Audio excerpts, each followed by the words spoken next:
Good morning, Knicks Nation. Today is Tuesday, the 27th of April, 2021. I hope you're all COVID free today. I hope you're healthy. I hope your family and your needs are being met and everybody is safe and sound in this very violent and dangerous world in which we are now living. Double blessings on those that are working in the healthcare field, trying to save life, even sometimes at the expense of their own. Double blessings on those also that are delivering goods and services for us that we take for granted, and those that pick up garbage to keep our places clean. And also double blessings on those that are trying to deliver boys and girls, men and women, children, babies from the clutches of sex slave operations and perverted child pornography. Double blessings on them. Curses, double curses on those that support such a perverted industry. Finally, blessings on those that are working for the homeless. 500,000 men, women, and children who tonight will not have a roof over their head, who will sleep in boxes, on the street in tents, on sidewalks, grates, park benches, in the cars. Double blessings on the ones helping and on those that suffer such things, for theirs is the kingdom. So there was a basketball game last night. And before we get into the Suns and the Knicks, I want to give an example. I want to criticize one of the many idiot writers that claim to be for the Knicks, but are enemies of the New York Knicks, basically. They hate the Knicks, and they're not bold enough to just come out and say it. Talk about Mark Berman. Listen, when we are Knicks fans, and you're in Knicks Nation, you know, what you do is you support your team. You support your players. You support your team and your players through thick and thin, bad and good. Okay, you support your team. Other cities, writers do that. They support their team and their players, regardless whether they're good or bad. Cleveland's team, Cleveland Cavaliers, their announcers, their newspaper guys, they support the Cleveland Cavaliers when they had LeBron, after LeBron left, when LeBron came back, after LeBron left again, when they were winning championships, when they stunk. They were still behind their team and their players. But somehow Mark Berman decides that he gonna highlight the fact that Mikal Bridges played a very good game last night and Kevin Knox didn't play. Of course, alluding to the fact that Mikal Bridges was available when we picked at 9 that year and we picked Kevin Knox. Look, y'all, you can't go back. We can't go back an hour and change anything, much less 3 years ago, and change anything. And writing such things only craps on the Knicks and on the young man Kevin Knox, who is trying his best to make an NBA career. Okay? And so we want to support the young guys that are trying. No, he hasn't developed the way all of us would have liked. Okay? But of course, he has had 3 different coaches in 3 seasons. He has had incompetent management. He has had that. Now this is the first season. He's got a good coach and he's got a system.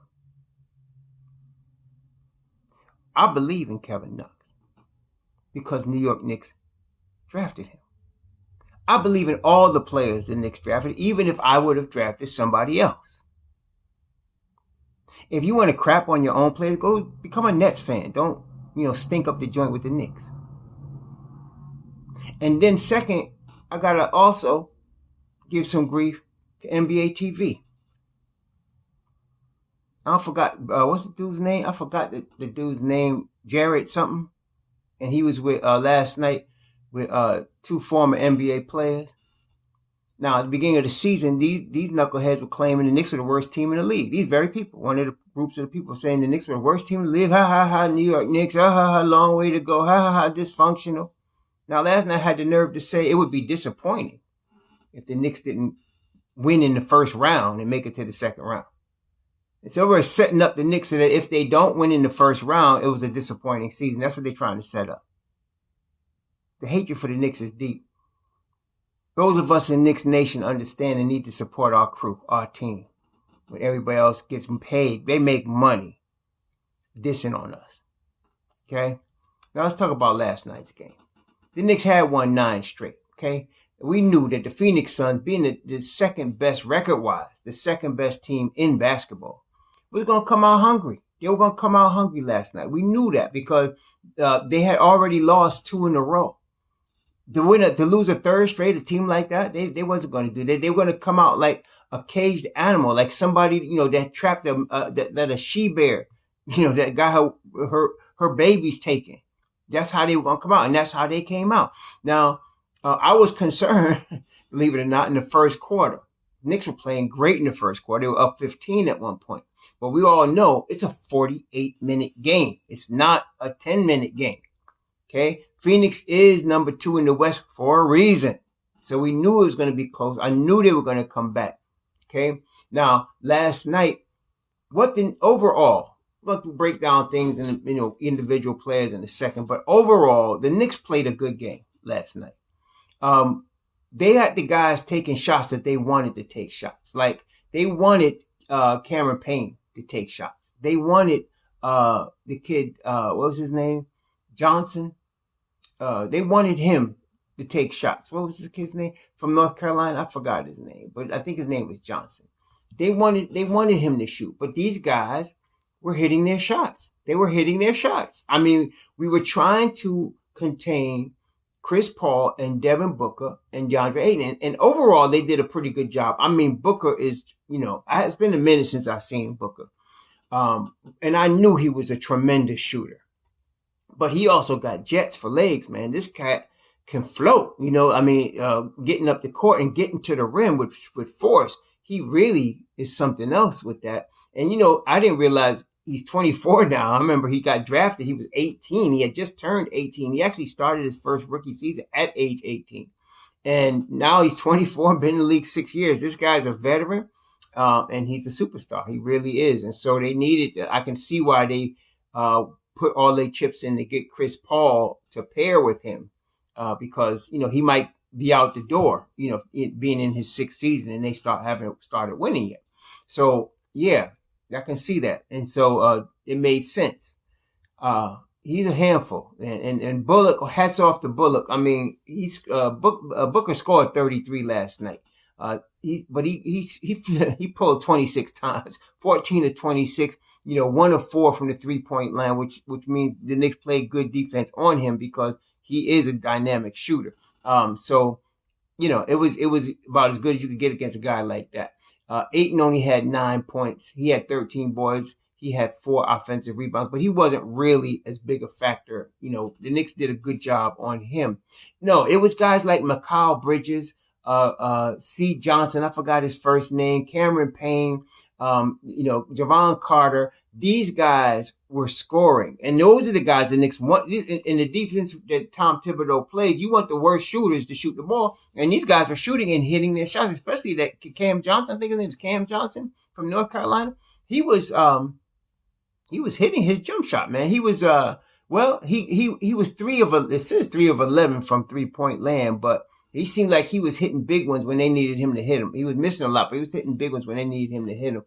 And at the end, it was 2 unbelievable shots by Chris Paul that won the game for them. That was it. I mean, 2 unbelievable shots. I don't know who was guarding him at the time, if it was D Rose or if it was Bullock, but they played as good a D on him as you could play. All right. And it was the end of the shot clock. And he threw up a couple of prayers, and them prayers were answered. So it just wasn't for us to win last night. That was going to be a tough game. And you know what? What I came away from that game saying, if we played them in a 7-game series, I like our chances. I'm not joking, because last night they had pretty much their full contingent. The only guy they was missing was Jay Crowder last night. We did not have Burks, our certified closer. We didn't have him last night. We don't have Mitchell Robinson, but they were only missing Jay Crowder, and we played them toe to toe. Okay, I like our chances against them in the 7-game series. I'm not afraid of the Phoenix Suns in the 7-game series. Okay, so especially if they're gonna beat us on circus shots by Chris Paul at the end, in one game. Okay, so that could have happened that could have went either way. Now on our side, I mean, Julius had 18. He wasn't shooting the ball the way Julius would normally shoot the ball. I'm sure he would be, upset with himself. He had some very bad turnovers, some critical turnovers that would have been from Julius Randle from last year. He only had 3 altogether, so it was low for him, but they were critical, and when they happened, okay? D Rose, he was the MVP yesterday. D Rose, man, I mean, they tried to double him at half court. He's amazing, man. 32 years old, he was like cat quick. Really.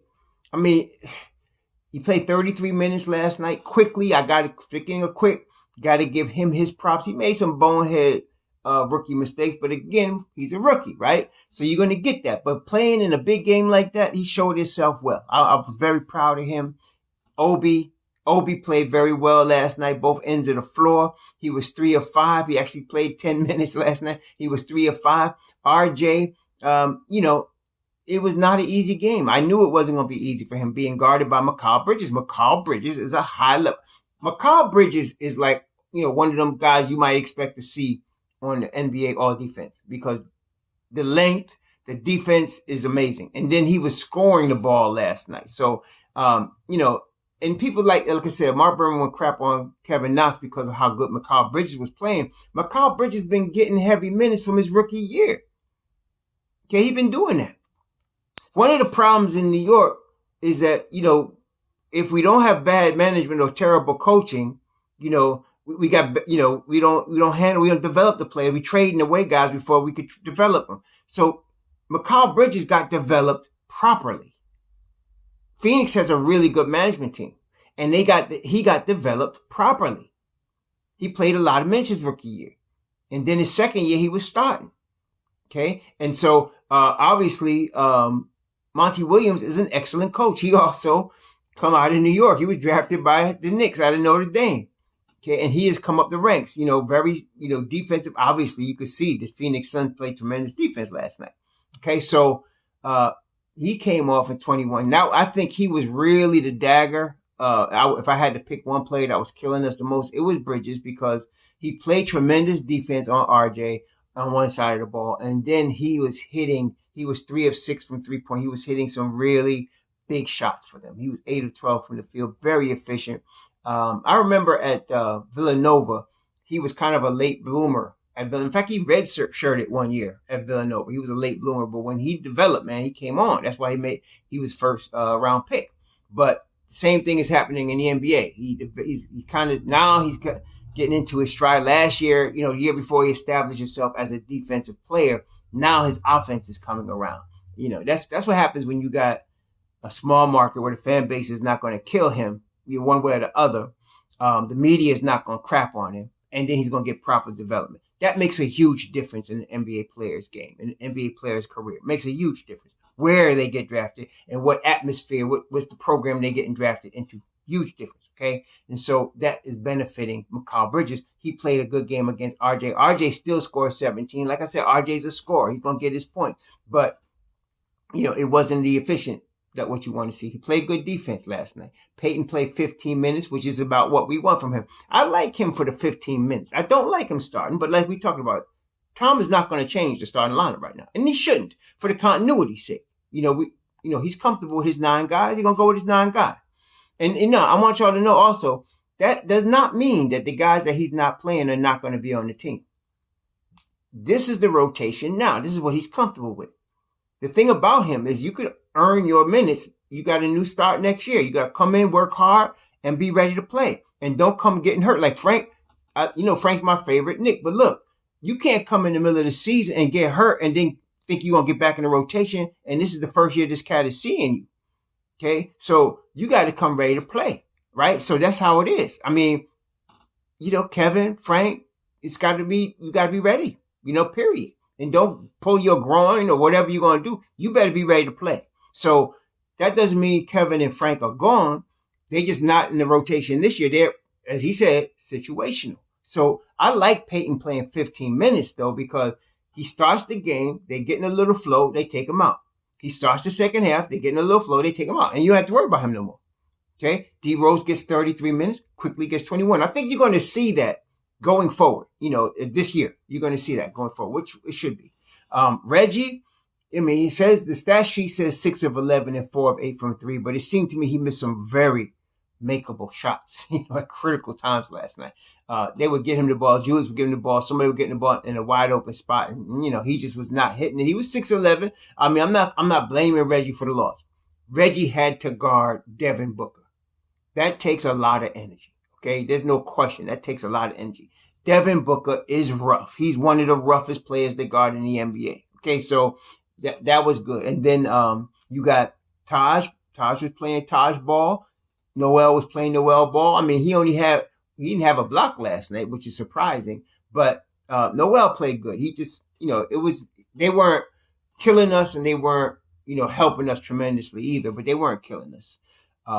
But it was really Mikal Bridges, Cam Johnson hitting big shots at critical points, and we were still right there.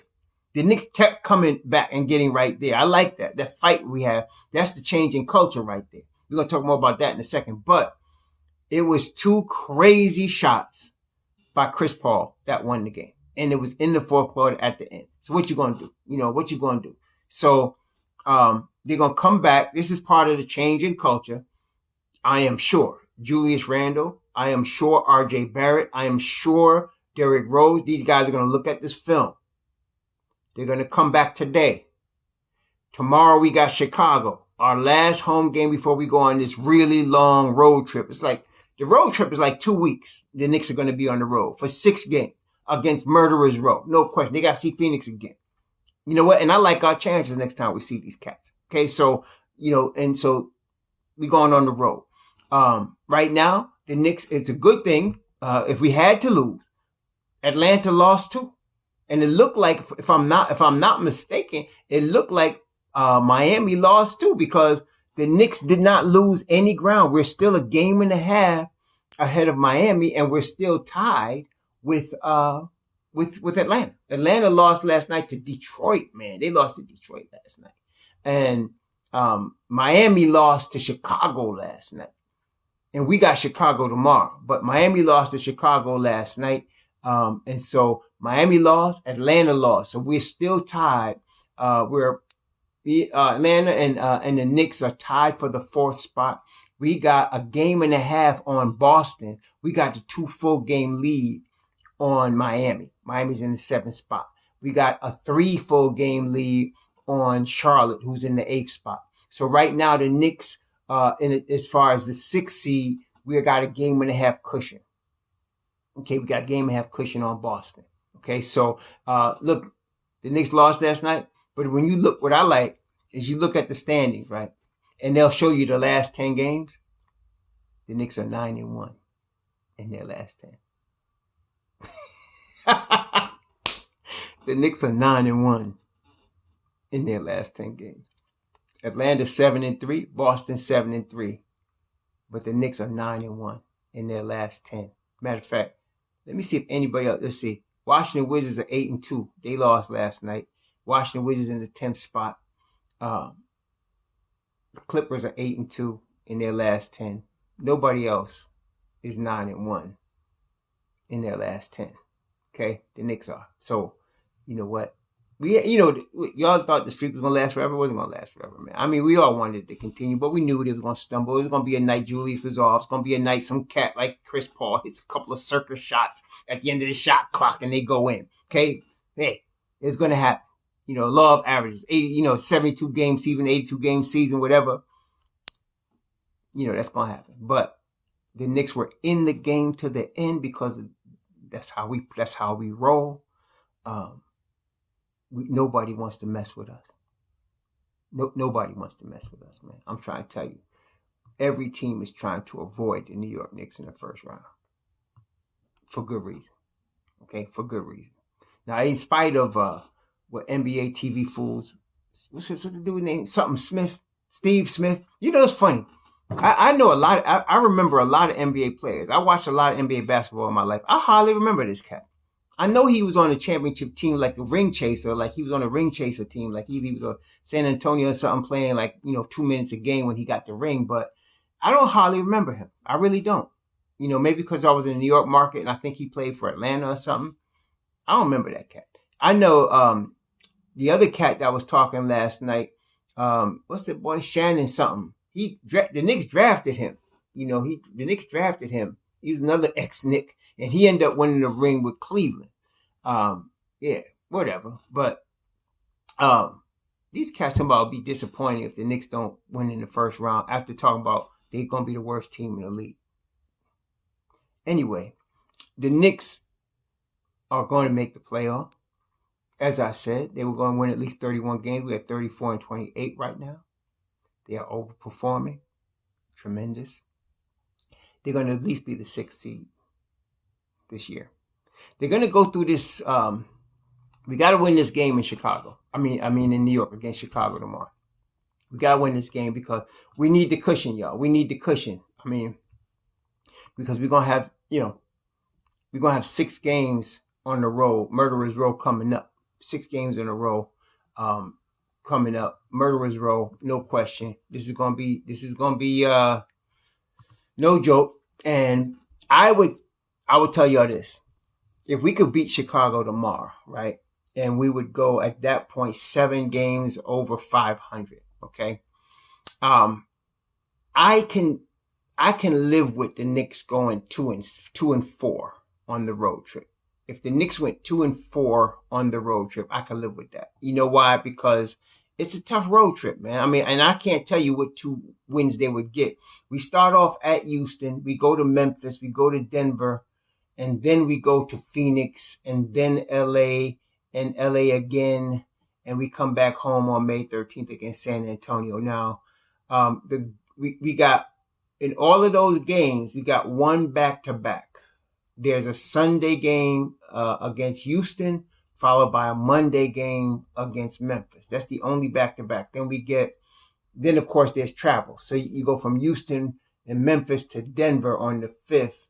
And then from Denver on the 5th, we got Phoenix on the 7th. We get a day in between.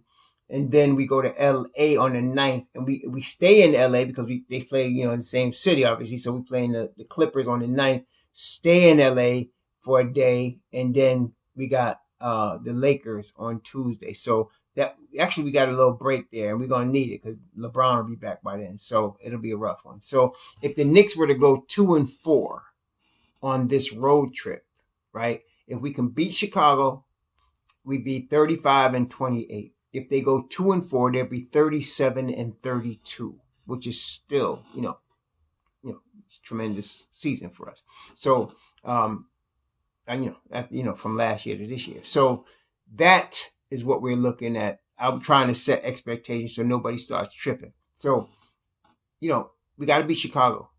And then I'm looking to go 2 and 4 on the road trip and then come back 37. I don't know where that would place us. I think it would place us top 6 still. I think we'd still be top 6 in the East. But, it's going to be a dogfight, in the East. So let's see what happens. But let's look at that. I'm looking at the Knicks to beat Chicago. Not going to be easy. Chicago, like I said, they just beat Boston, I think. They just beat Boston. Let me see here.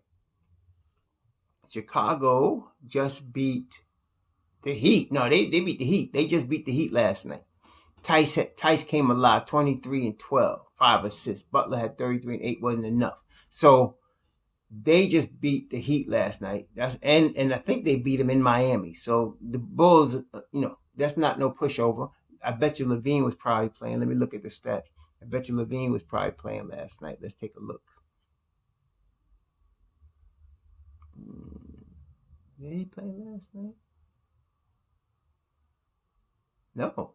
Didn't look like Zach LaVine played last night. Surprised at that. No, they started Garrett Temple, Kobe White, Nikola Vucevic, Tice, and Pat Will. So LaVine still didn't play, and they still beat Miami last night. That's interesting. So I don't know if LaVine is going to be back for our game tomorrow. I don't know, but he didn't play last night in Miami. But I'm not going to sleep on Chicago. Detroit just beat Atlanta. So anybody could beat anybody in the NBA. So we need this game tomorrow. We need this game to get us a nice cushion. And we would have a 7-game cushion going onto this road trip. So let's go Knicks, baby. Let's go Knicks. Next one up. that one's over. Streak is done. It was good. Time to move on, right? Let's get ready. Chicago's next. Everybody should be prepared to play. Everybody was prepared to play last night. Let's do it again tomorrow. Shalom.